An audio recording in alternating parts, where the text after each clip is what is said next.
We wanted to come on today. We'll kind of start over. First of all, I'm Cari, Kenny's wife and business partner, and this is Brad Grissom. Brad has worked with Kenny for years. Yeah, years and years, years. And he helps run the Speed Therapy Academy for Kenny. And he also does Cars and Coffee behind the scene. So anyway, today we wanted to just give a little overview of Kenny's life and just kind of memorialize him. And Brad, why don't you tell him a little bit about what you put together a while ago? This was done about 6-7 months ago, I think. Yeah, so quite some time ago, what was last year, we had Kenny sit down and basically tell the story of his career. So there was about 3 sessions that we did. We started at the beginning, kind of in his younger days and when he was getting into cars, and then we went into his years in Omaha, and then finally some years in Indianapolis and some of his great accomplishments, as well as a few stories. So I clipped everything together. The presentation's about 45 minutes long. It's something that has been unseen. A lot of people have heard some of these stories, but we've never been able to compile it together in one sort of show. So that's what we're going to play today, and it'll give you a good idea of Kenny's life in the car world and in the racing industry, and I hope everyone enjoys it. So, and before we start the show that it's going to be Kenny talking, so which is really cool. I just want to let you know what people are asking. Well, Cars and Coffee has been on replay. What's going to happen to Cars and Coffee with Kenny Brown? Well, it's going to continue on. We're playing this, and then in a couple of weeks, Brad and I will be coming on, and we are going to be interviewing people that knew Kenny for the first 3 months. And then after that, we're going to be interviewing people from the industry. And while we're interviewing, so Cars and Coffee format will be like this. We'll have an interview, and then we'll have some replays of Kenny teaching something. So hopefully you'll follow along with that. It should be pretty interesting. And we're really looking forward to do that. I know this is what Kenny would want to do. He was planning on bringing interviews into Cars and Coffee anyway, so we'll just carry on from there. Brad, are we going to come on at the end? Yeah, we can come on at the end. So we'll come on the end. And if you don't have time to watch this whole thing, it will be on YouTube, because I know it's Saturday morning, and it'll be posted on YouTube probably sometime this week. Yes, yeah. So the live presentation that we're doing today will be on Facebook for life, but I'll take the video and then I'll load it onto YouTube and I'll make it public so that everybody in YouTube land can see. But anyway, before we do that, just thank you for everybody that's been reaching out to us and to me. Really appreciate it. It's been obviously a hard loss to myself personally and to the business and to the whole Mustang community. It's amazing what reach he had. And anyway, we really appreciate your sympathy and your condolences. So anyway, Brad, before I start crying, let's go. Yep. Okay. So you know how to run the machine here. Oops. You have to go over there, I think. And then we click play. Okay. See, you know how to do more than I do. And can someone... My education in this industry came from sleeping in the back of a Dodge van, going from race. Okay, we'll start over here.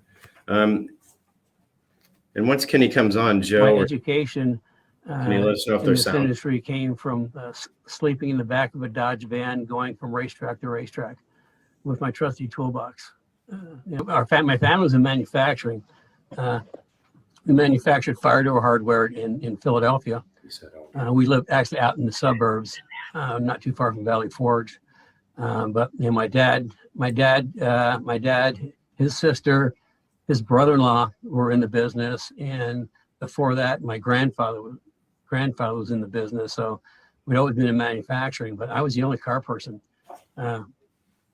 Nobody else. Of course, one of my grandfathers claims he was a mechanic, but my mother says he's pumping smoke. So, but that's pretty much as far as it goes. Yeah, I'm the only car guy. And like I say, I learned everything on my own. I mean, completely self-taught. When I was a youngster in high school, I kind of got started by changing the spark plugs on the family station wagon. And then I kept dinking with cars. I mean, my grandfather bought me a Ford Falcon that didn't run. It needed an oil pump. So I figured out how to put an oil pump in, and then I just kept working on it. And then I started working on other cars. After school, I worked at one point for a sports car dealership that had Sunbeam and MG and a bunch of others. And I got all the crappy jobs. And, that was, I just really like sports cars. And then I also had a job at Fritz Ohl's doing parts and running cars, which has always been around cars.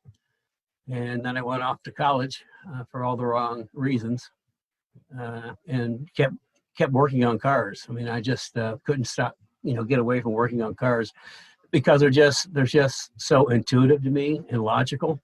I mean, I figure things out pretty easily.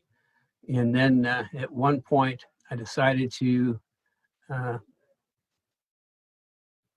was in college in Denison, Iowa. Then we moved to Omaha, and I went to University of Nebraska, Omaha for a while. But I kept working on cars, and I just, I got really bored with college. I was having a hard time holding my interest because it's so boring. And then I was working at, I think, a Fiat dealership in sales and a couple other, like foreign cars. So, going back to what really kind of put me forward is, I can't remember the year, maybe 67, I think, or 66 maybe. Me and my buddies were at Watkins Glen, and I got to see my boyhood hero, Jimmy Clark, win the U.S. Grand Prix. And Jimmy Clark was Scottish, and I'm Scottish, so he was like my all-time hero. And then, being in a Formula One race when you're in high school, the sights, the sounds, the smells, I mean, it was just intoxicating. And I just, from that point on, I wanted to be in racing, but it kind of took me a while to get into it. So I just started my own sports car shop.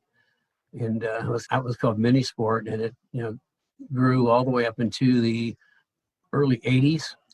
And it was the shop where people would go when somebody else couldn't figure out what was wrong, or somebody else screwed up their cars. I was like ranked the best in Omaha for a foreign car repair 3 years in a row, which was pretty good, I thought. And then I worked on all kinds of stuff, a lot of British sports cars, MGs, Triumphs, in fact, all through the years of those cars, a lot of Fiats, and let's see, also back then it was Datsun. I did a bunch of 240Zs where we'd put like 3 side draft Webers on them and headers, and it just, we really woke them up. So, I mean, I've always been, just into sports cars. Now, when I had my shop, did my own racing. I got my first regional and national corner workers license. And then, one winter, the opportunity came along to, somebody was selling a Formula V at a pretty reasonable price. So, I bought a Formula V and started racing. I think my first race was at, the track's not there anymore. It's MAR, Mid-America Raceway, which is just west of St. Louis. It was a gorgeous track. I mean, it had everything. It had a big straightaway. It had hills. It had trees, big elevation changes. So that was my first. And then for the most part, I did in Midwest. We lived in Omaha. The Midwest series was tracks like Hutchinson, Kansas, Lake something in near Wichita. We went up to Brainerd. We went to Blackhawk and MAR quite a bit. There's a couple other Lake Garnett. And there was another temporary track. I can't remember. It's been too long. And then I did some. I had another guy who he got a Formula Ford, so I did all the work on the Formula Ford, and then I drove that a few times too. And then I started working on other people's cars. We did interesting thing is Dwayne, a friend of mine who was actually a police officer, bought a Ford Atlantic, a really nice RT1, and we looked after that. And I mean, he just a gentleman racer. He just wanted to go out there and drive. And I think at Hallett, one year. We were at Hallett, and Dorsey Schroeder was there. And a lot of people know Dorsey Schroeder from not only from racing, but from commentating. And there was a young Japanese guy that had a brand new, really expensive Formula Atlantic car that he got like big money behind him. He's just gone track to track to track all around the country. And him and Dorsey were racing pretty close because Dorsey had been national championship in Atlantic like multiple times. And so Dwayne qualified third, right behind them. But it's kind of cool the way it worked out. On one day, Dorsey, on the first first race, on Saturday, Dorsey's car overheated, and the Japanese guy had kind of like a spin or something, and Dwayne ended up winning the race. Didn't even know he won the race till we told him. And then for the second race on Sunday, Dorsey was on the pole, and the Japanese kid, they take off, and Dorsey went really wide on one corner and drove off the track. And the Japanese kid drove off right behind him, and then Dwayne went sailing by, and he won that race. So kind of weird stories. I mean, you don't have to be the fastest car to win races. But then I started looking after other people's cars. It seemed like when I went racing, it cost me money, and when I worked on other people's cars and made their cars competitive, I made money. So economics sort of dictated the direction from there on out. But I still would race when I can. But like I say, it was more profitable to work on other people's cars and put them on track. In fact, one of my customers actually won the regional championship. I can't remember what year in Formula V. He was pretty happy with that. And then I guess in the mid 80s, I got really bored with it, and that was a point in time where interest rates were like over the moon. I mean, they're like 20% interest rates at the bank, and cars were changing, and I was going to have to get some new equipment, and I just couldn't imagine borrowing a whole bunch of money at really high interest rates for this new equipment. And I was really getting bored with them. I really loved the racing, but I was getting bored with the whole streetcar business. So I just kind of all my bills were paid, and I just decided to take some time off. So a friend of mine sort of borrowed the name, and he set up shop somewhere else. And then I just started doing like some freelance stuff. And then I can't remember what year it was. I went to up to Road America and was worked for the Skip Barber driving school. And during the week, I was the shop foreman that kept all the cars running.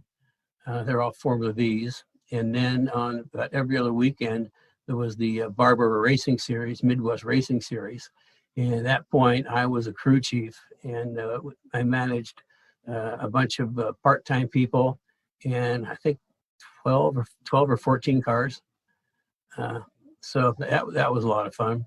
After Skip Barber was based obviously at Road America, and there was the Midwest Pro Series for Sports 2000s, and Sports 2000s are they look like a small open cockpit prototype car, and they ran the Ford 2-liter overhead cam motor, and they had a Pro Series, so it went between Road America and Mid Ohio, and they were kind of a support race for all the big races.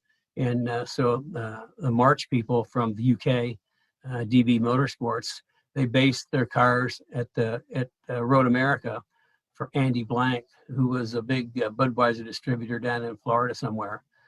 So we had the 2 cars there. So I would help. We only had one mechanic, so after work and on weekends, I would help him maintain the cars and stuff. And we get that program kind of grew. And interesting, another listening side note, Andy Blank ended up finishing, he had a couple of lap records, and he ended up finishing second in the Pro Series 2 years in a row. So, the cars were pretty good. But he decided he wanted to try big time racing. So he put a deal together for a prototype in IMSA back then, and it was actually a Spice. Spice brought a car over, and then they put the program together. And Dave, my partner in the DB Motorsports, was contracted to work on that team. So I kind of went along with that. Went along with them doing little stuff. And who Andy had for co-drivers were Michael Andretti and John Andretti. So that was kind of cool, but kind of different. I mean, it was a rude awakening for Andy. Just like I said, the AE guys going into pro motorsports. I mean, Andy would do his stint, and he'd get out of the car, and he'd be sweating, and he'd look just completely beat. John Andretti would do his stint. He'd get out of the car, and he'd look fresh as a daisy. So there's a big difference between club racing and pro racing. But yeah, I was after that, after Barber, and then the year after that, we actually won the SEC Runoffs in Sports 2000, won that championship. And then we got a customer from Chicago that said he was a great driver, had great engines and a lot of money. Push came to shove, and none of that was true. None of those, not even a one, came true. So he ran out of money pretty quick, and he crashed the car twice. So, but anyway, I was the U.S. contact point for March Sports 2000's service center parts. I did that for a couple of years, and then it was a really, really good lesson in the business of motorsports. We had the March cars that we had were by far the best cars. They were superior to all the other cars racing. I mean, they were narrower. They had less frontal area. The suspension was designed by the guys at March, who at that time were building sports cars, Indy cars, and Formula One cars. In fact, some of the same pieces on this March Sport 2000 came off of like their Formula 2 cars. And so it was a great car. It was a really great car. But the other two major brands, Taiga and Lola, had far better financed, had better marketing. I mean, Lola was handled by them by Carl Haas, which was like, God in motorsports. And we had the best car, but we didn't have as good a marketing. So I mean, it just on the business side, we just were having a hard time, getting customers, even though the customers that had the cars loved them. So that was just a lesson that, again, not having the best product doesn't always guarantee market success. So, yeah, that was fun. I really enjoyed that. I mean, those are cool cars. And then after that, I went back to, we were living in Omaha at the time. I went back to Omaha and was still bored. And then somebody came to me that said, you need to talk to these guys. They're building McLaren replicas. They were building replicas of the McLaren coupes. And they needed somebody. They had some cars go on. They needed somebody that could finish the cars. So I went to work for them for a while. But when I got there and saw the cars, I mean, they were a mess. Whoever did the original engineering just had no clue in how to make a car work. I mean, everything was wrong. And the only way to really fix it was to start over, and they didn't have the money to do that. I mean, it was so wrong that they had one car out that they had somebody won a contest on, but the brakes were they didn't work. And when I got it in and started looking at it, and they had it backwards. They had the master cylinder, they had the rear brakes hooked to the front and the front brakes hooked to the back, and the car wouldn't stop. So I got that. That was pretty easy fix, and then use the bias adjuster to get the balance right. So, but I mean, it was just, I couldn't see it going anywhere, because I mean, it was going to be too hard to make the cars really work good. So then another friend of mine, who's a doctor,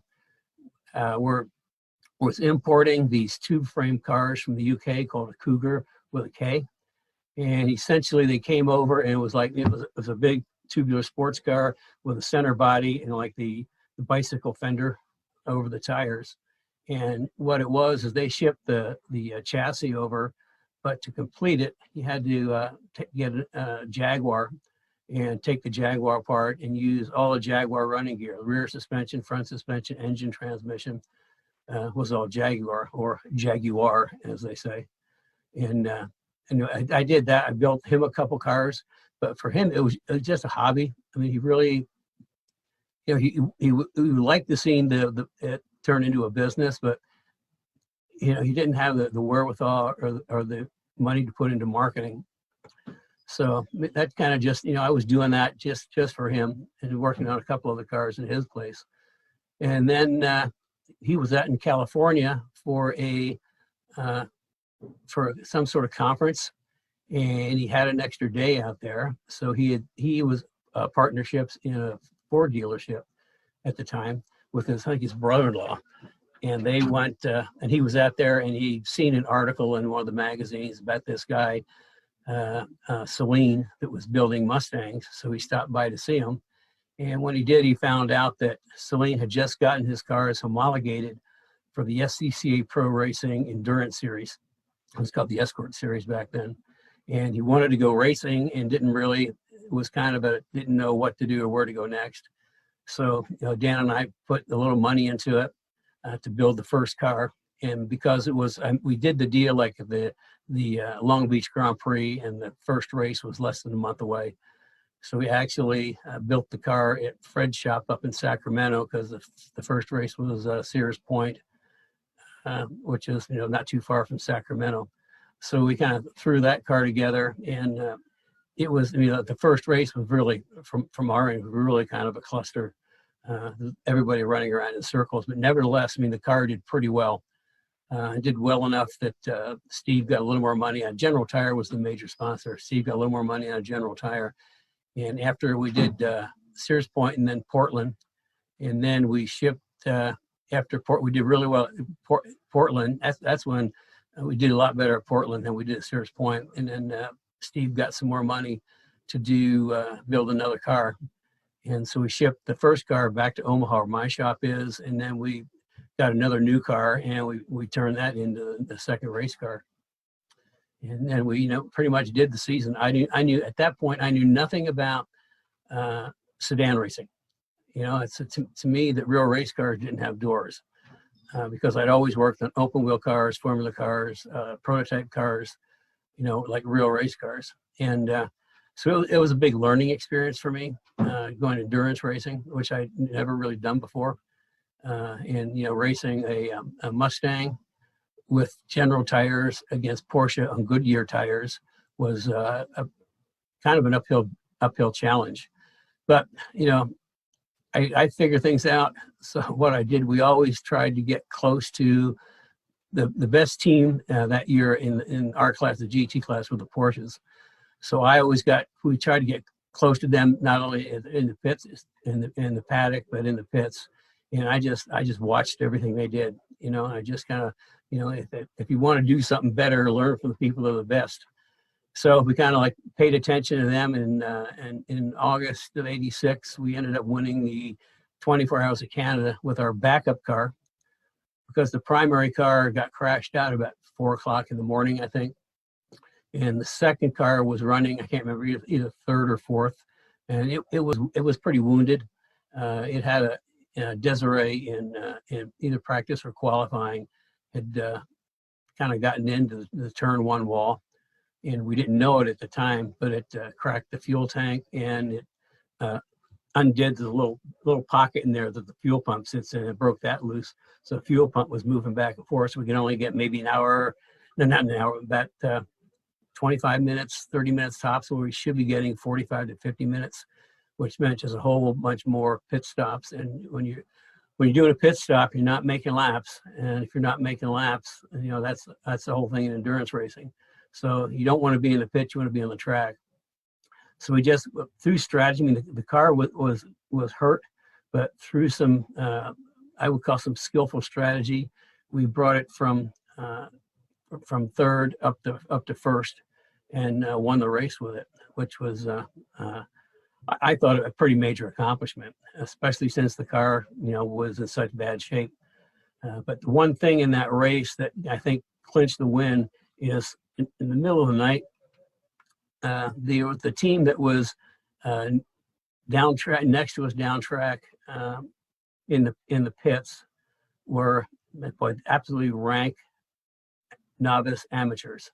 I mean, it was almost comical watching them, try to do their pit stops. and they had one driver that was just completely overwhelmed with the red mist. And, you know, he was on the pit wall ready to go, and he jumps into his car and hooks up his seat belts, turns it on, and drives off with the gas thing still hooked on. So he pulled the entire fuel rig into pit lane. And I was Desiree was in, we were doing a pit stop with Desiree at that point, and I was actually under the back of the car adjusting the brakes. The 86 cars had drum brakes. You know, racing with drum brakes was not very exciting. So about I can't remember what it was, maybe 2 or 3 pit stops, I'd have to slide into the back of the car with my little tool and adjust the brakes. I had it all set up so I could do it pretty fast. And I was under there and I saw what happened. I just screamed, "Get her out of here." And I rolled out from under the car just as it came down. She kind of just barely went through the puddle of gas, which is all over pit lane. And she got out, and just the second she was across that gas, they closed the pits, or closed pit lane. So nobody could make pit stops. Everybody just had to, run around under a yellow flag. So if I hadn't gotten her out, then we'd have been stuck there it was a good, I'm gonna say, 20 minutes or so before they got all that gas cleaned up. And that would have really put us down. So that was kind of a good call, I thought. But that was, the 24 Hours of Canada in the GT class is no small feat. But most of the races in the SCCA Pro Series were long. The shortest race were 6 hours. And anytime we do a 6-hour race, I mean, I couldn't believe it was over. When you're really geared up for 12-hour and 24-hour races, a little 6-hour race is like nothing. In fact, you didn't even get to do much strategy. You just had to run like hell. And so what we did, I mean, we came away pretty good in 86. I think we ended up being second in the championship. I can't remember. In 86, I was really tight with the engineers in the Ford X garage where they do all the R&D work. And that group was Mustang, T-Bird, and Mark 7, maybe, Mark 8. And I got to know a lot of them. And we were working pretty close on parts and developing the cars. And this one guy, Mike Jones, was in their suspension part. And, we got talking, and we started talking about how the Mustangs didn't want to turn very well. I mean, they didn't turn well, and the back of the car got loose. So I was talking with Mike, and he started running some scenarios in geometry, front suspension geometry. We talk about, moving this point, that point. And we really couldn't do a lot, but other than talk about it, because it was supposed to be, quote, production racing. So what happened is we went into 87. I mean, we really had a much better front suspension geometry figured out. But again, if you start, whacking on holes, you can't move any of the points, suspension points. You start whacking on holes, and the tech guys are going to notice it right away. So one day I get this phone call that there's some parts for me out at the airport, one of the air freight places. So I go out there, and here's like a small plane, and sitting on the ground are 3 brand new K members out of the factory with no holes in them whatsoever. They're totally virgin K members. So packed them up and took them back to the shop, and I sent everybody home early. And, knowing what I knew, what we've worked at with Mike, I spent all night putting holes in 3 K members. And when people came in the morning, there was 3 K members on the bench, all painted, and they looked just like they came out of the factory. But every single hole had been moved to improve the geometry. So that was kind of cool. And then that's kind of like started my AGS, Advanced Geometry Suspension Systems. That was like AGS 1.0. But going into 87, we never stopped through the winter. We kept working on things, and there was a bunch of stuff on the 86 cars that, I made a whole list of things for Steve from an engineering standpoint need to be changed for 87. One of the things was strut tower brace. In 86 at Road Atlanta, we showed up with a 3-point strut tower brace on both cars because we really needed to, get settle down the front end so we weren't get as much chassis twist and we get better handling. And the SCCA came up and said, well, you can run it for this race, but don't bring it back because that's not part of the production cars. So needless to say, in '87, we built 3-point strut tower braces for the Celine production cars so we could run them on the race cars.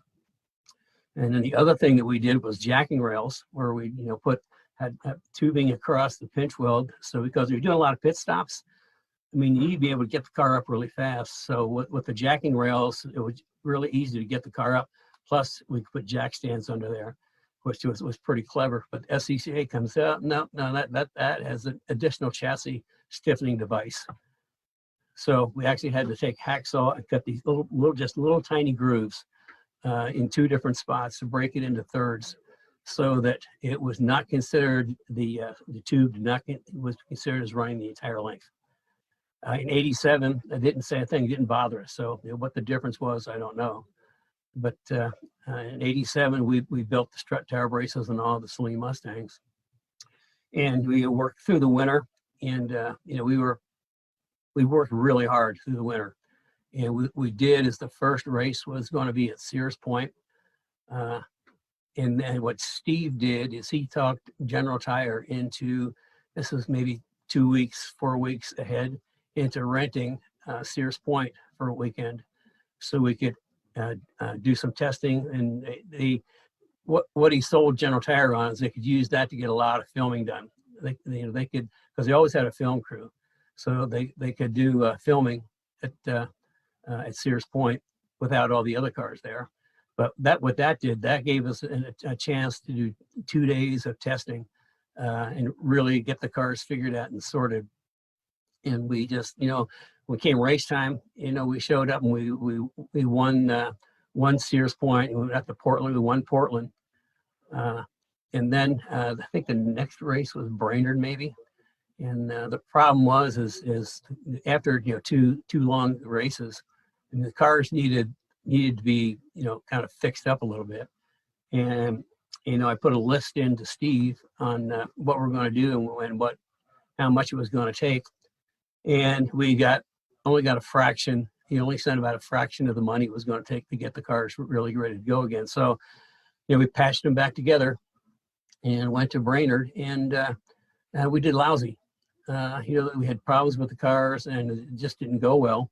And afterwards, Steve came up to me and said, "Well, what went wrong?" And I said, "What went wrong is we didn't have any good parts."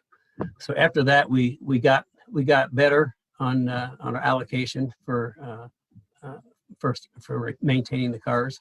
Never really what I wanted, but better enough to make the cars go. And then we kind of just, I won't say dominated. We dominated the first part of the series, but then as the season moves on, everybody starts getting better and better. So, I mean, if you can win the first couple races out of the box, you're going to get ahead of everybody as they catch up. So we just, drove the daylights out of the cars. And we had, a couple of cool things. We ended up building 3 cars. And the first car was Steve and Rick. The second car was Desiree and Lisa. And then the third car would always be guest drivers. At Mid-Ohio and Sebring, I can't remember another one, we had Pernelli Jones and George Fulmer in the third car, which was a hoot. I've got some really good stories about those guys. They're definitely kind of a different piece of cloth when it comes to racing. So, we ran the cars hard, and Porsche caught up, and it was getting nipped and tucked, and we got down to the last race of the season, which was a 12-hour race at Sebring, which is just like any other Sebring race. It starts in the afternoon and it goes into the night. And we had a problem with Steve's car, the lead car. And that race was driven by Steve, Rick, and Scott Pruitt. In fact, Scott also drove for us at Mosport in '87. So we had the rear end went out. And so we ended up having to swap out the entire rear end at night in the dark, in the rain. And we lost, I think, 15, 20 minutes. So, we were behind, and by that time, we had 3 of the championships wrapped up. And I can't remember what the 4th one was, but we needed to win we needed to get enough points ahead of Porsche to win the final championship, make a clean sweep. but having that car in the pits for so long really put us behind. And it got down to the last hour of the race. I mean, Steve was just, man, he was just a nervous wreck because, we really were working hard to get that car up. And it got down to the last little bit. And Parnelli Jones was in the third car. And he either turned the radio off or it broke, or guessing he turned it off because he just likes to drive. And we kept putting pit signs out, and he didn't know what we needed to do. We needed to stop that car so that the other car could make enough laps to get ahead of it. And by doing that, then we'd win the 4 championship. So he wouldn't answer the radio. We had pit signs out. So, I mean, this is getting like right down to the very end. So we went to the SCCA and we said, we think there's a mechanical problem that could be dangerous. Can you black flag him? I thought that was pretty clever. So yeah, they black flagged him. It took like 3 laps for him to see the black flag, but he finally came in and it was like really close to the end. So what we did is we sent somebody all the way down to the beginning of pit lane and stopped them there. So he did not cross the start finish line. So that lap didn't count. And we really got lucky in the final minutes. The Porsche in the upper class, that was the main class, the Corvette crossed the start finish line something like 15-20 seconds before the 6 hours. So I had to make an entire another lap. So by having to make an entire another lap, that was 1 lap we needed to get ahead of the other car and won all 4 championships. So that was, it was I could do lots of stories on that season, but I mean, it was, Steve and I were kind of at odds the whole year, but early on I knew that I could see that there was pieces in place to win a championship, and winning championships is not easy. It's really hard. So I stuck it out, and we kind of stuck it out together. But at the end of the season, I mean, I told him initially that I'd try to win him a championship in 3 years. And we ended up doing 4 championships in 2 years. So it's kind of like, okay, job done. And I just, I was tired. I was broke between April and October. In fact, October 31st was the last race, Halloween. I only had 1 day off, and our typical days were 14 hours. So I was beat. I mean, I was literally beat. In fact, at Sebring, I was so sick from exhaustion and everything else that I had to go to one of the emergency rooms in Sebring, and the doctor gave me a huge shot of antibiotics in my butt, and then some other pills so I could make it through the race the next day, which I did. In fact, if we ever find the videos, my voice is so squeaky you can hardly understand me. But yeah, at that point, Steve and I, went our separate ways. And he moved this operation up to Detroit. And I was looking around for another racing deal, but it's what I discovered. What Steve taught me is there's a much bigger market in the performance aftermarket. So shortly after I think maybe October, November, somebody turns up at my door with a Mustang and says, "Hey, can you fix my Mustang like those?" Oh, yeah, that's pretty easy. We've been doing a lot. We probably had between the 2 years, maybe close to 100,000 miles of racing and testing in the Mustangs. So yeah, pretty much knew what to do. So he showed up, and another week somebody else showed up, and then the Mustang just started showing up. So that's when we decided to sort of shift from our racing program to a performance street market, because it's just so much bigger. And I got a lot more sleep doing that way. So one thing led to another, and we ended up being, one of the leaders in Mustang parts from there on out. I mean, the number of parts that we were first to the market with, the list is really extensive. Axle brackets, everybody has axle brackets these days. So we brought axle brackets out, I think 90, 91, 92 maybe. 3-point strut tower braces, we did in 86 and then in 87. Jacking rails, we were first with jacking rails. And because the Fox was so flimsy, we came up with a double cross subframe connector, which has been copied. Everything we do has been copied. The only thing that hasn't been copied on our chassis system is the matrix brace. And I'm not really sure why nobody's copied it. I mean, because it just works so well. It, triangulate, puts 4 triangulations per side into the middle of the Mustang, which is like a frame. But that's okay. I mean, just the list of things that we were first to market with is extensive. A panner bar on the back of a Fox. We used the panner bar not to center the axle because the axles are double splayed, which are self-centering. But I use the panner bar to lower the roll center from it. If you do the math, the roll center on the Fox cars is like almost up to the trunk, which is way too high. That's why the back of the cars are so loose all the time.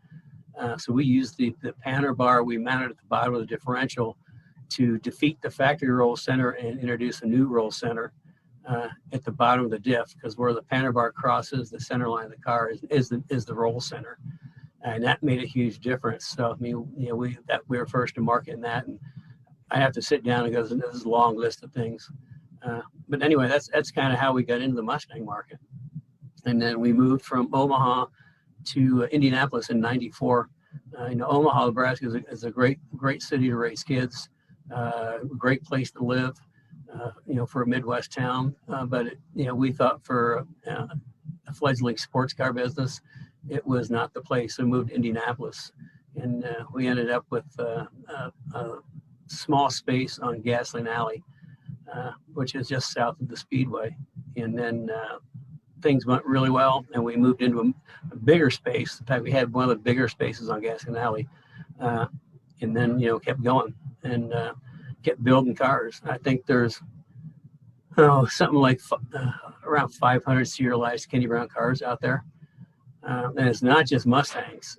We've done Camaros, Explorers, Expeditions, Durangos, Crown Vics. We had a big Crown Vic business, and Marauders. We supercharged Crown Vics and Marauders. We were the first people to do that too. So anyway, I mean that's that's kind of like a really, really, really short version of what I did. And then I had some health issues, so we decided to take some time off. And people, we kept getting Cari kept getting emails. People wanted my parts, so we kind of started getting back into it a little bit of time. And we got the parts business going again. And then one thing leads to another, and here we are back in Indianapolis. We did a short stint in Chicago with a company that we leased our products and brand to that really didn't work out. So we moved back to Indy, where we got grandkids, plus we knew a lot of people in Indy. And then also of course, in 2011, my late son, Paul, won the Pirelli GTS championship. In fact, he didn't win it. He totally dominated.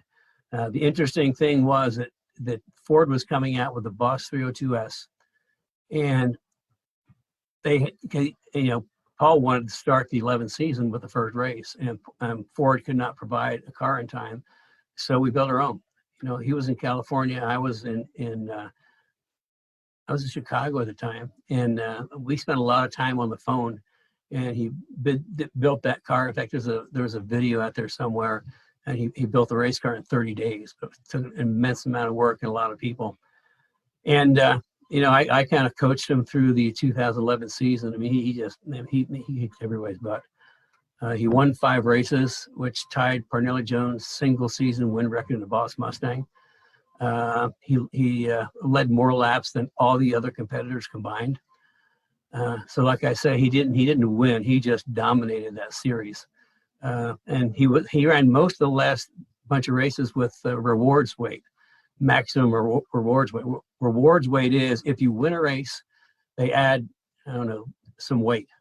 And if you have 8 weight added and you finish like beyond 5th or something, then they'll take weight out. So it's kind of like they put it in there to kind of help balance the competition. Well, Paul was running with maximum rewards weight, which is 230 pounds. Adding 230 pounds to a race car is just huge. But it didn't slow him down. To give you an idea, he had the champion. All he had to do was start the second to last race. I think it may have been in Laguna. I can't remember. All he had to do was start the second to last race, and he won the championships, all championships, driver, team, and manufacturers. You can't hold him down. But with 230 extra pounds, it's really hard to it's really hard to qualify well.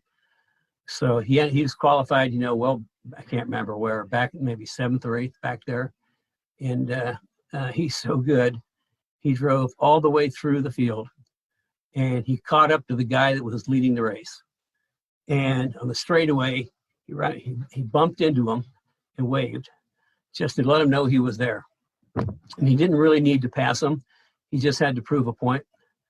So, and then that championship was done. Like I say, and I don't know if anybody's had such a dominant performance in SCCA Pro Motorsports. So, but then of course everyone knows he got cancer and passed away the next year. So, and after that, I was really reluctant to do any racing. I did what I was doing. I did some short little consulting things. I helped a team, always evolving racing. They had 3 Boss S Mustangs, and they were doing like NASA racing, and they wanted to go pro racing. So I helped them get into pro racing. That was actually Paul Walker's team at the time, and I helped them get into racing, help them get the cars changed over, and kind of let them by the hand through the first couple of races, which is a very eye-opening experience for them. People don't realize, they do like NASA or these club racing, and they jump into pro racing, and they have no idea the extent of the leap. And I think they were absolutely blown away on how different it was. But that's what my job was, is to kind of shepherd them through. So I got them going, and then I had another team that I got going. The VP Racing.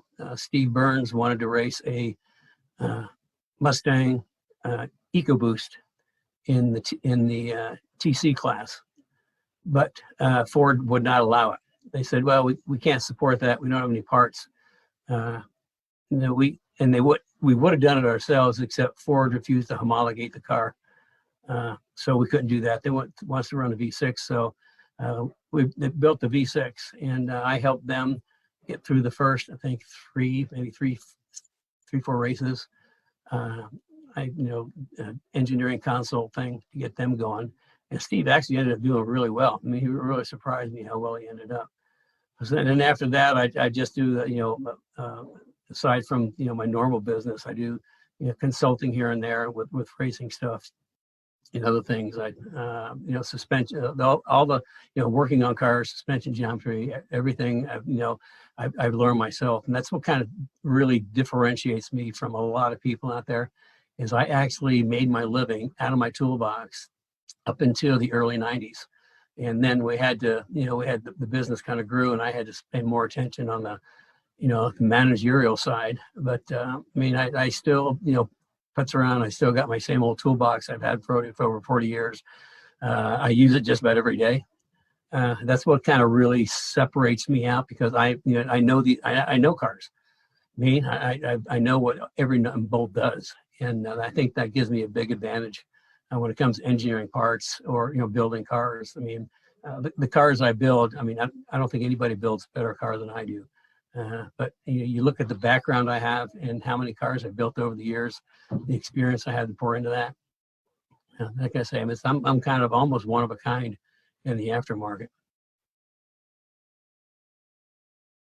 So what we'd like to do is share a little bit about Kenny Brown, what's happening with the company Kenny Brown Performance, and how we're moving forward. And then we'd like to read some of the comments that were shared, because I think it's very healing for all of us to kind of read some of the memories that Kenny, had with people. To me, that's very important. And so we'll read those at the end. But what we were talking about while we were on mute is, first of all, I want to tell you about the company is continuing forward. Kenny really set up the company well for it to continue forward. And that's without him even knowing it. He's got a really strong staff, and just everything he has going forward. There's new products in the pipeline. We are going to continue on with Cars and Coffee, and I'll have Brad tell you about that in just a moment. We're going to be building tribute cars. We've already have the first one booked. And we'll be in future Cars and Coffee episodes, we'll be talking about that. It's a pretty cool, unique idea of how we're going to be doing that.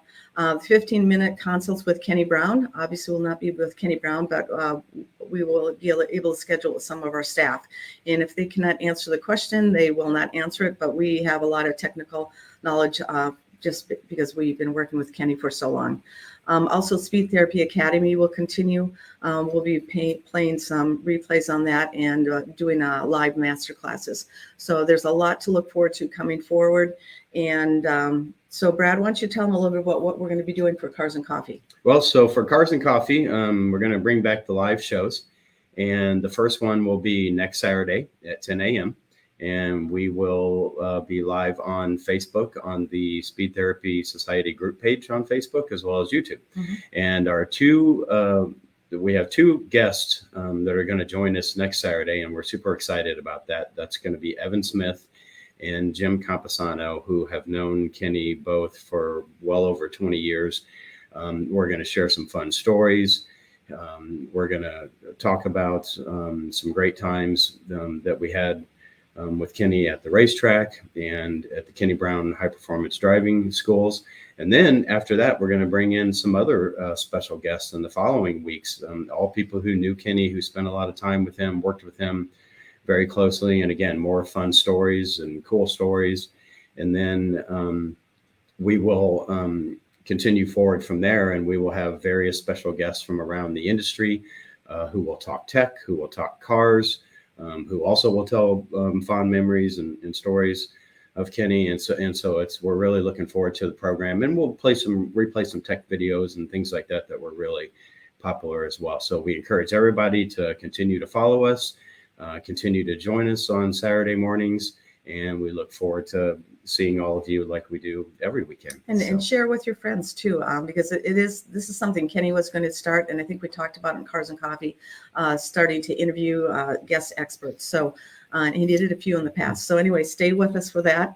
The other thing I wanted to let you know is this coming Friday, we are having a private memorial service for Kenny for friends and family. We are also going to have two other events, the services. One is going to be in Minnesota. That's where I'm from.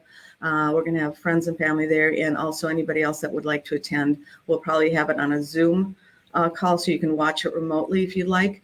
And then the final one, and this was what he really wanted. We're going to have a public event, hopefully at Watkins Glen. I still need to work through the process. He would like his ashes spread at Watkins Glen. So I don't know if that's legal or not, but we're going to do it anyway. Yeah, but we're going to have an event there, a track event, and have everybody there, have a big banquet like we used to do. So it should be a big event. We'll obviously let you know that it's going to probably be in the fall or the beginning of next year. So we hope you can attend or plan on attending that. So now let's just read some of the comments. Kenny, I don't know, it was really hard, his passing, and I'm not going to go into details about that, but he was fighting and he did not want to go. His goal was he had one final car program that he wanted to do, and that was the Heritage Car Programs. And so anyway, we're still working on that. Maybe we'll bring that to fruition, but that's what he wanted to do. He said, I have one car left to build, and that was the 6970 Mustang and the Camaro Heritage cars. They were brand new, state-of-the-art cars underneath with the brand new bodies of the 6970 Mustang and Camaro. So it's a really cool program, and he was working on it. It's like halfway or more developed. Mm-hmm. So he's left it in a good place for us to carry on. But anyway, that's what his wish was, and he was really fighting hard to work towards that. He was a fighter. So anyway, let's read some of these comments before I start crying. So anyway, and we appreciate you sticking around for this too. Sean Kirkle said he worked for Kenny in Omaha. It wasn't for a long time, but at a time I'll never forget, learning a lot and really appreciate that opportunity. Thank you, R.I.P. Ken. Sean, I'm not sure if I was there at the time. I started working for Kenny in 1989. Yeah, and Maggie Reynolds, which is Steve Hannon. I said, I love the phone calls. I learned a lot. Kenny shared his knowledge and adapted you into his racing family. Maggie and I felt proud to be a part of the Kenny Brown family. Steve, thank you so much. Steve actually is building a full Kenny Brown suspension, Kenny Brown bear brakes on his car. He has a GT 500. He's putting the complete AGS 4.5 suspension on the front, which is the front suspension, the rear suspension, including the K-Link. He's upgrading the brakes. He's just doing a host of things. Yeah, so doing cooling. Yeah, it'll be a lot like the old Ruby car. Yeah, so yeah, it will that'll be a fun Yeah. car once he gets it done. And then we also have Connie off. Thanks, Connie. I'm so happy you're there. So thank you very much. Very special man. Robert Johns, he was one of our Speed Therapy Academy members. He was in the first Speed Therapy Academy. If it wasn't for Kenny in these videos, as well as the Speed Therapy Academy, I'd be lost looking for parts and likely picking parts that would be a waste of money. Thanks for Kenny. I have the tools and knowledge to finish my track car. Oh, Robert, that was very nice. One thing Kenny did with his 15 minutes, and we're going to continue, is we put together a build plan for you. So what he always liked to do is find out who you were, how you wanted to, what you wanted to do with your car, how you drove your car, kind of took in consideration your budget. And he put a step-by-step plan together that you could follow. You could do it all at once or in steps. So we will continue that. And that's what Robert's referring to as well, I think. Oh, Robert Valenti, rest in peace, Kenny. I will miss your advice and support. Oh, thank you, Robert. Kenny joined, we built a whole Kenny Brown serialized car for Robert Valenti, and Bob, we know him as Bob, and he, after it was built, Kenny went out and spent a weekend with him, kind of teaching him how to drive the car and how to set it up and all that stuff. It was a really good experience for Kenny and for Bob. Jay Myers. So he's another Speed Therapy Academy member. I had the pleasure of sharing an evening and dinner with Kenny and Cari last summer, an evening I will never forget. Yeah, and Jay purchased a Kenny Brown serialized Cobra conversion car that is a super hot car. So we're looking forward to continue working with Jay, getting him on track with that car. And he's a faithful, loyal attendee every week when we do the Speed Therapy Academy, and he's just been a great help to us. So we're super happy to have him in the family. And then we have Kobe as well. You want to try reading it? Yeah. You want me to? Brad forgot his glasses. That's why I'm doing all the reading. Yeah. You can read the names and I'll read the comments. Okay. I think we would, this is from Kobe. I think we would all like to schedule a 15-minute consult with Kenny. Yeah. That is so true. We are continuing the 15-minute consults. So, fortunately, Kenny entrusted me and Cari and really everyone around us with a lot of knowledge. And so I've been spending a lot of time chatting with people who've scheduled 15-minute consults. And I'm continuing to do what Kenny would expect me to do, which is put them on the right path. So we still want to continue to work with all of you. That was one of Kenny's passions, was sharing his knowledge with other people. And that's why we set up, he set up Cars and Coffee and the Speed Therapy Academy. And he also did a number of workshops that we'll be replaying for everybody. Fred Francher, his car is here in the shop. He has a Shelby GT. Having raced in Formula Ford during that time period, Kenny's name was well known. I have followed his accomplishments for years, and that's why my Shelby is currently in his shop for his complete update. Rest in peace, Kenny. Thank you, Fred. That was so sweet. Fred is also on every Saturday on Cars and Coffee, so we enjoy seeing him there. And we have Jim Jewell. When I was a teenager, I visited the Omaha shop. I think I got walked away with some brochures. Oh, yeah, you can read it. You want to read it? Yeah.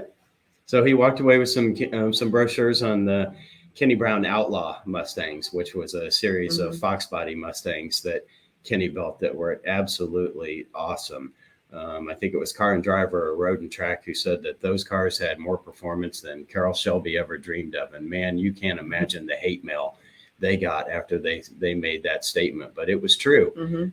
He built the baddest Mustangs of that era. And so that was a great thing. But he also says that one of his friends' dad, Virgil Smith, I'll say, so Virgil, that takes us back quite a number of years. So he had a 1969 Mustang, and he had a friend that had a 71 Mach 1 Mustang, and they ended up buying Vortec supercharged Outlaw cars, and those cars both ended up in magazines. Virgil's car was pretty famous, and they ended up drag racing that car, and that car turned out to be a 9-second car. So that was a pretty cool car. And Sean Kirkle, he remembers Virgil, of course, so he was working with Kenny at the time as well. So I think I might share just a little sneak peek about the tribute cards. What do you say? Okay, yeah. So yeah, let's do anyway, that. so the tribute cards, this just kind of came around one of we have somebody we're working with right now that wants everybody knows Ruby. He wants to recreate Ruby. So what we're going to do, we have a lot of people that want to recreate some of Kenny's iconic cars.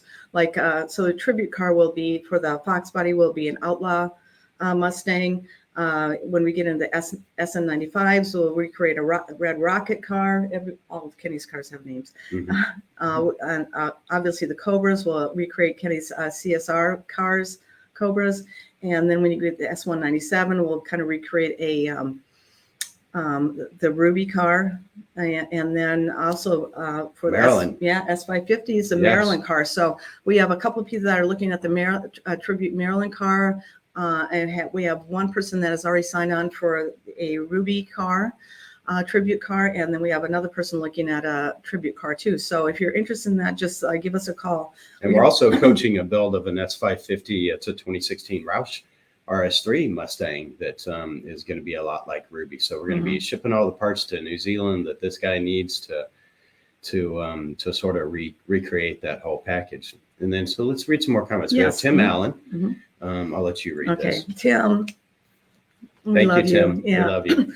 Tim is another one of our Speed Therapy Academy members. It seems like the Speed Therapy Academy members, I mean, we love everybody and our customers, but we get to know them so well and know a little bit about them and their family and their cars. Excuse me. When I first bought his car in 94, my stock 86 didn't really do anything very well. It didn't slow, stop, or turn with any confidence. But that said, it's not stock anymore, and I can now see the light. Thank you, Kenny Speed Therapy Society, and to Kenny Brown Speed Therapy Academy. But would sure like to make it a true Kenny Brown car. When I first bought it, it was an automatic GT running on 7 cylinders with a banged up front end. However, low miles and no rust. It was, and Tim, it runs out, but I know you were telling us about your car, and I know how enthused you are to get it back. Maybe we can have you, we'll talk about maybe having you a Outlaw tribute car. So we can talk about that later. Jim Jewell again. Yeah. I'm going to let you read that because I need a sip of water. Well, after Kenny left Omaha, so Kenny's son stayed in Omaha, and he had a company called HP Motorsports, and he also built Mustangs as well, sort of carrying on the tradition there in Omaha as Ken made his way to Indianapolis. And so when he was finally able to purchase a Mustang, of course, Paul really helped him out. He put subframe connectors on it, and he did 15-minute consults with Kenny. And he, the first 15-minute was when he had his 2013 Boss 302, which is a Laguna Seca edition. He was sitting in Wendy's having lunch. The second consult he had was after he bought his current 2019, which is it's a 2019 Mustang GT. It was a Performance Pack 2 car, and so he learned a wealth of things from Kenny and got a lot of great knowledge, and that really helped him plan what type of upgrades he was going to do through that consult. So that was the beautiful thing about Kenny is he was a great teacher, a great educator. For me, he was the ultimate mentor and like a father to me. And really, he's helped just hundreds and hundreds of Mustang owners go down the right path so that they don't make bad decisions. And he was a wealth of knowledge, as most of you know. And then we have Greg Drake. It's Greg Drake, yeah, posing as Pamela Drake, his wife. So he says in the first Cars and Coffee that he ever watched, Kenny talked about Roll Center, which he knew. But he went so much farther with the technical side of suspension, and Greg's an alumni member as well. So he got quite the education on suspensions, geometry, really the in-depth. But and he said that he realized how much he didn't know, and how much Kenny did know. But now Greg knows a lot because he spent 16 weeks with Kenny, going through the academy, and he still continues to join us. And the beautiful thing about the academy is all of the alumni members can continue to join as we do new academies. So the academy just keeps growing. We have more attendees. And then the other beautiful thing is that people like Greg and Tim and Steve Calistini, and Brian West, and really everybody that's an alumni member, they join into the academy. They add some input, which helps me out tremendously as I carry on. And to listen to them talk to new students, it's amazing the wealth of knowledge that they gained when they went through the academy. And so they're almost little mini versions of Kenny Brown themselves. Mm-hmm. And it's really just so nice to see the impact that has made. And Robert John says he's still making a living out of his toolbox. Part of the reason he took the class, I remember, because I signed him up, is he wanted to learn more so he could take Kenny's knowledge and carry it on with his customers. And I'm sure that's what he's doing. Okay, now here's where I'm reading the comments. We have sound. A lot of people saying that we have no sound. So sorry about that. And, if you guys can read lips, then I guess you were in luck during that brief time period until Cari and I figured out that we were on mute still. Yeah. So we apologize for that. But and Eric Lehigh says, we absolutely love the Thunderbird that Kenny built. It's a blast to drive. And we're going to be having Doug Killian, Eric, talking about the short wheelbase Thunderbird. And here's another thing too. We may have one of these short wheelbase Thunderbirds coming back into our shop here in Indianapolis very soon. I've been talking with Jeff Jacobucci, who actually owns the very first short wheelbase T-Bird that Kenny and Doug Killian actually built together. It's a red car, and Jeff is an interesting guy. He also has, and this is something that a lot of people don't know, is that Doug and Kenny built short wheelbase Lincoln Continentals. And so Jeff actually has one of the original, maybe the only one, I don't know, but he has a Lincoln Continental short wheelbase car and a short wheelbase T-Bird. So we're talking with him now, and we look forward to hopefully getting that back in. And of course, if we do, we're going to make videos and post pictures of it. And so that'll be fun, and we're really looking forward to that. So hopefully that works out for us. Okay, so we're going to get back to it. As you know, you can probably tell, Brad and I like to talk. So so we talk a little bit more. And we're living together right now for the next few weeks. Yeah. So Brad's staying with me.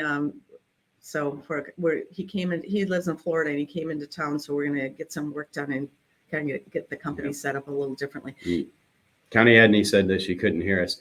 Connie, doesn't she work for the Ford dealership out here with Bridget? So she works with another one of our Bridget? Yeah, she works with another one of our coworkers, Bridget. And so Connie's husband, Dave Adney, he worked with us for quite a while as well, and he has an exact replica of the Penske Camaro that Dave Donahue drove. And that's a really cool car. So they've always been like family to us, Connie and Dave. So they're really nice people. Okay, so just real quick, I have to read this. So Greg Drake said, lip reading exercise. This is when we had no sound. Yeah. Tim Allen said, oh no, you guys are going to be so disappointed. And then Kobe said, won't be a Cars and Coffee without technical difficulties. Isn't that so true? That is true. So true. Just real briefly, I'm going to tell you what happened. We were recording, going to do Cars and Coffee from my home, and we had everything set up, and then the internet went down. So at 20 till we left? 20 till 10, we got in the car, loaded it up, came down here, and set up, and that's why we were a little bit late. And thank you to the Indianapolis Police Department and the Indiana State Troopers who were not on 465. or 65 at the time that we were driving 90 miles an hour up the highway to get to the office where we actually had good internet service. So, and that's, So, that's you. why it was a Thank little you. bit spotty when we got on. We were a little nervous. So anyway, Yeah. Mark Kaiser, oh, so good to hear from you. You Mm. need to give me a phone call, Mark. I can't find the words to properly thank you for creating the Marauder for me and opening a door to a world of fun such that I never thought possible. So Yeah. true. Mark had a Mercury Kenny Brown Marauder, and Didn't he have 2 at one time? Maybe. No, I don't think Okay, Mark did. Maybe he did. Mark, let us know if you had 2, or who was that had 2. I know that Mark goes back a long ways. Yeah. He bought one of the original. When we built the Marauder, we were just going to do 10 Signature Series Marauders, carbon fiber stuff. I mean, really cool cars. And so Mark bought one of those first 10 cars. So he's got a rare one. Yeah. For sure. Mark, please make sure you give me a call this next week. Also, Steve Calistini, yay! He is another one that's was in the first Speed Therapy Academy, and he attends everyone.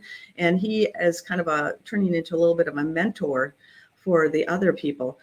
So anyway, he says, "Good morning from Oregon City. Wow, what an amazing story! Thanks, Cari and team, Kenny Brown, for all of your help you've been to me. Kenny was the real deal, and I'll miss him dearly." Oh.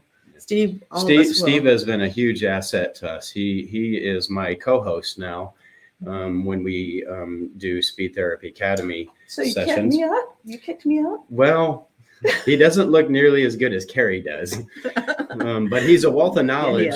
He's an airplane guy, and he's been in the airplane business, working on airplanes, flipping airplanes, surveying airplanes, and so he's become a wealth of knowledge, and he's a great co-host for me. So thank you to Steve. Yes, you're Steve, such you're a valuable wonderful asset to our family, and we love you. And next week is Arrow, and he's going to be participating in that. Yes. We need to talk about that afterwards, getting him some Yep. info. Julie is my BFF. I grew up with her. She was my high school best friend, and we still continue together, and she's helped me through Ken's illness and his death. So she is truly a best friend forever. Thank you, Julie. Bill Haney, he is another Speed Therapy Academy. Wow, we have a lot of Speed Therapy Academy people here today. Very nice tribute to Kenny. Tim White, I am lucky to live in Omaha. The help from Kenny and Paul as I started autocrossing, then moved into club racing. My first autocross car, spent quite a bit of time in his shop. Working Frank and Paul got me started in club racing. And Paul's help with HP Motorsport was invaluable. Thanks, guys. Still running an American sedan. Woohoo! Awesome. Yeah, that's a tough great. class to run into. I recognize your name, Tim. Sean Kirkle. Yes, you were. I really enjoyed working with you too. Yep. Connie, love you, Cari. Remember the first time I met Kenny? He intimidated me. Kenny was very intimidating the first time people would meet him. My wife would totally agree with her. She wasn't sure if Kenny liked her or not, but he's an interesting character and an interesting personality. So, but yeah, occasionally he was intimidating for me the first time that I met him. He had a mouth that went like this, and when he'd smile, it would go like this. Yeah. So, kind of like me. I got my smile from Kenny. So he always looks like he's not happy, but he really is. Oh, Roy. Oh, it's okay to cry. I am. Yeah. Oh, thank you. Yeah. And Calvin Goring. So he lives up in Connecticut now, but Calvin was a lot like me. He started following a dream when he was young, and he had a Mustang, and he bought some Kenny Brown parts, and we were looking for help, and he agreed to move over from New York and help us out for quite a while. And he really became like family to us. So we love Calvin. We still talk to him pretty regularly. He always joins us, and he's just a great guy. So thank you, Calvin. Thank you, Calvin. It's always good to see you. Good to see you too. And Tim Allen. He says he looks forward to more Kenny Brown stories. He's sure that there'll be many more surface over the coming months, and there certainly will. Cari and I both have tons of stories to tell, but it's just we need to remember them. And so every now and then, something jogs our memory, and then we think, oh, there's a great story. So, and he says he doesn't think he says, don't think anyone thought we'd ever lose him so soon, but he's got such a following of great people. So happy to have known him. Long live the Academy and the 15-minute consults. And thank you, Tim. And Thank you, we Tim. always look forward to seeing you. It's always such Yeah. a treat to talk to you. Oh, and then there's Bob Bush. Bob, I considered Kenny a friend for helping me set up my car and still room for improvement, and look forward to continue to build.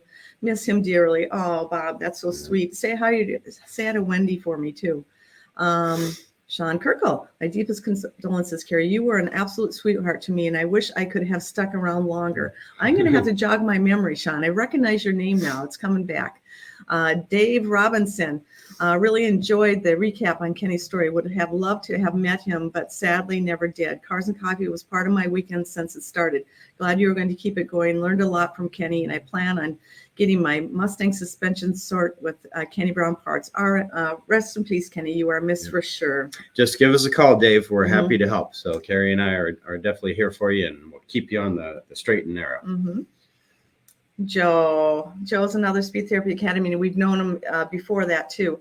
I really enjoyed the Academy. Getting acquainted with all of the other members was unbelievable. Kenny really helped me learning the best lines to drive on track. He used to give you some pointers, didn't he, Joe? So I'm like, okay, Joe, you need to use your real estate on track. Yep, Joe is a perfect example. Joe, when we were building 2000 Cobra R race cars, which we built a lot of them, it was crazy. You could come into, there was a time when you could come into Kenny Brown's shop on Gasoline Alley in Indianapolis, and I can remember walking in the mornings, and we would have 5 or 6 2000 Cobra R's in there that were literally being completely gutted and turned into track cars. And anyone who knows about the 2000 Cobra R knows that they were kind of collector cars. So a lot of people bought them, put them in garages, and didn't really do much with them, or they took them to the car show, and they were definitely the big dog on campus.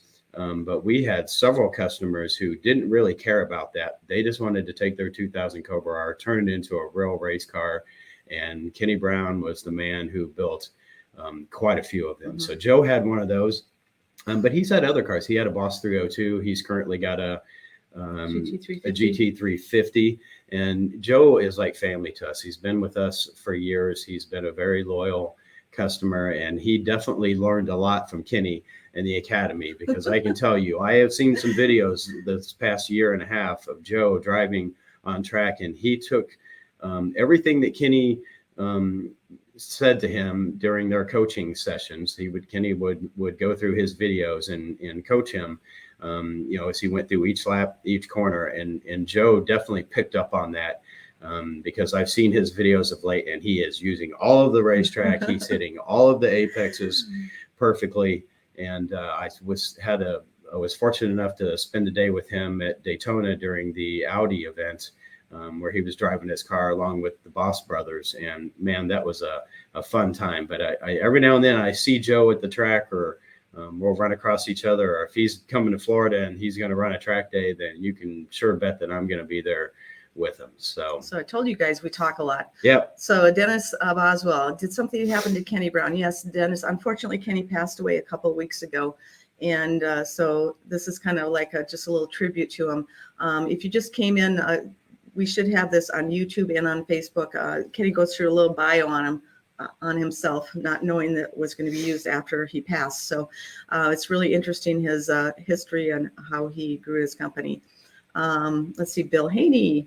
No one else in motorsports have shared their knowledge as much as Kenny. Totally agree. And that's a fact. And that's what he wanted to do. That's kind of his legacy. I think he built incredible cars. That's what his passion was, and obviously developed a lot of really cool parts out of that. But sharing his knowledge was what he was passionate about. And that's what made him unique, because if you look in our industry, there's not a lot of people who are really wholeheartedly sharing all of their knowledge, and doing it in the type of platforms that Kenny did. And the only person I can think of maybe that is similar would be Gail Banks, who's obviously in a slightly different industry, because people know him for diesel trucks, but he does a really good job of sharing his knowledge. He does a really good job. And so that's one of the things that Kenny gave all of us was a lot of knowledge, and we have all of that recorded. So we're going to continue to let Kenny give his knowledge to the masses. We're just going to do it through YouTube. Yep. and other forms of social media. So Okay, and then just real quick, we'll go through a few more here. Jack Sieber, R.I.P. Kenny. There's a hell of a race team in heaven now. Yep, Paul and Kenny are up there racing, aren't they? Yeah. Brian West, alumni are like little Kennys. they are. Does that mean we're brownies? Brian's a part of the Speed Therapy Academy, obviously, and he has such a great sense of humor. Oh, and KB Marauders, this is Chris and Gordon. They have 3 Kenny Brown cars.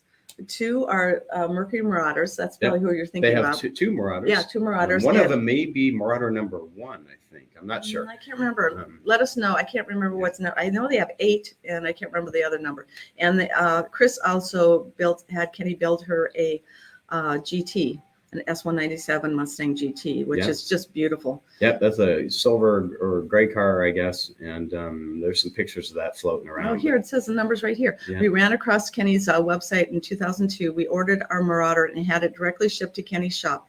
We were so impressed with our Marauder S8. We loved it so much that we purchased sight unseen second one, number 5, because we knew it would be a great car too. Then Kenny and Carrie built us our beast, wicked fast. That's what Kenny called it. Yeah. Wicked fast, of a Mustang that we love too. Thank you so much. We will miss Kenny. That car was a supercharged car too, and they've done several track days with it. Chris and Gordon, you need to give me a call at some point too. Yeah. Tim, that seems to be an absolute truth. He shared all of his gold he's discovered with us. Becky Drexler, she is a high school friend. I can't believe you stuck through this, Becky. So thank you. So fun listening to all these memories of Kenny. Becky, you are the best. Becky and Julie and I are very good friends. Paul Dondero, happy birthday. Yes, it's Paul's birthday today. Yeah. He owns Rodney Dangerfield is what he names his car. So it's a V6, and he claimed that it never got any respect, and it probably didn't, but it gets a heck of a lot of respect right now, because when a V6 Mustang passes you and your GT 500, it makes you have second thoughts about what you're doing. He says, thank you to Kenny and Rich for putting together a safe and fast Mustang. My nephew, son, and myself love going to the track. Thank you, Paul. Yep, he's a regular at Road America. So if you see a V6 Mustang at Road America in your rearview mirror, that V6 might just pass you.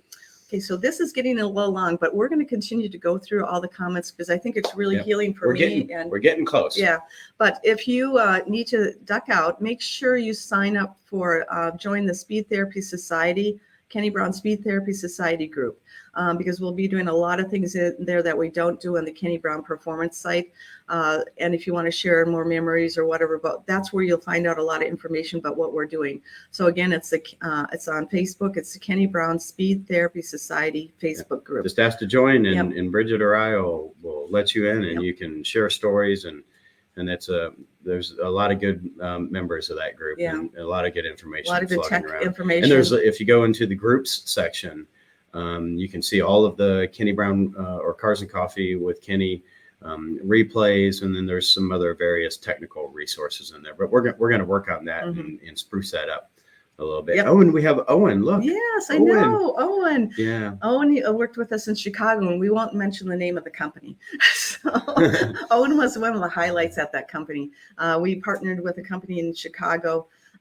Kenny was to develop products for them and for his product line and build cars up there. And then I was to run their marketing and our marketing program. And it just did not work out. The partnership was not good. But Owen learned a lot from him. So it's so nice to hear from you. Owen was wonderful. Hi, Owen. Good to see you.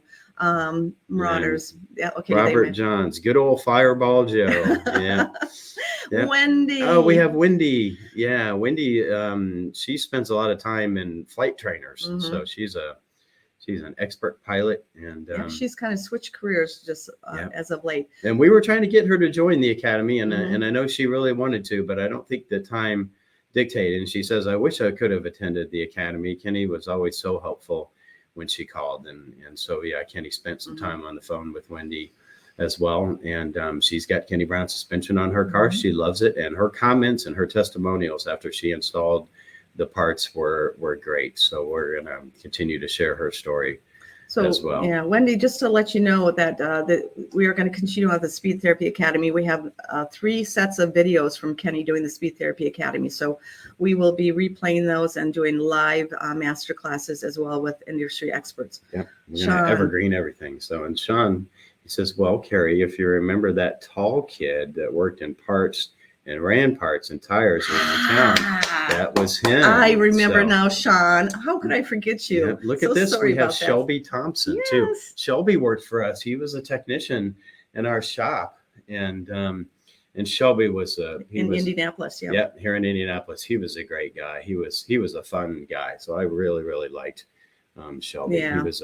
He was a cool kid. So he says he never was afraid to share his thoughts and ideas, and that certainly is true. So Okay, well, I guess that is the end of it. So, it was Sergeant Mack Yeah. who bought Marauder #1. Sergeant Mack was retired police officer, captain, whatever.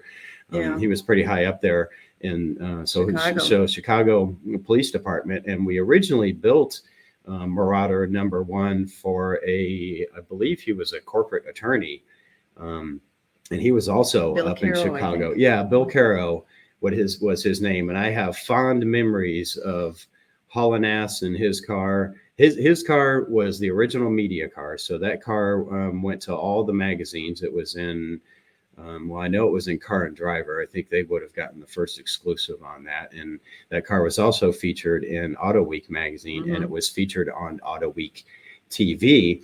And so at the beginning of the Marauder video, there's some idiot doing a big giant smoky burnout in front of the tower at Indianapolis Raceway Park, and that would be me. And we also had Brandon Bernstein, Kenny Bernstein's son, did the quarter-mile testing at Indianapolis Raceway Park. And so we all got to be on video together, and Bill drove the car around the road course, and we spent a whole day with the Auto Week TV crew. And I drove that car to Atlanta, and I got pulled over just on the other side of the bridge going through Cincinnati in what's called Hazard County, Kentucky. And unfortunately, I had left the office late, and I was hauling ass. And thank you to the Hazard County deputy sheriffs who reduced my ticket down to only 72 miles an hour in a 55-mile-an-hour zone. My wife was in the car with me. He pulled me over. This car had blacked out windows and Panther badges on it, so he probably thought that we were the CIA. But he promptly called me back to his car.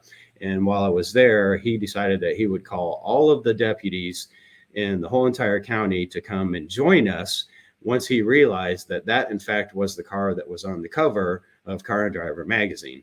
And of course, they all had to see it. So we were detained for about 45 minutes while they checked out under the hood and inside the car and everywhere else. But that was a fun story about Bill Caro's car. And that car ended up being on display at one of Pirelli's media launches, which is why we're driving the car to Atlanta.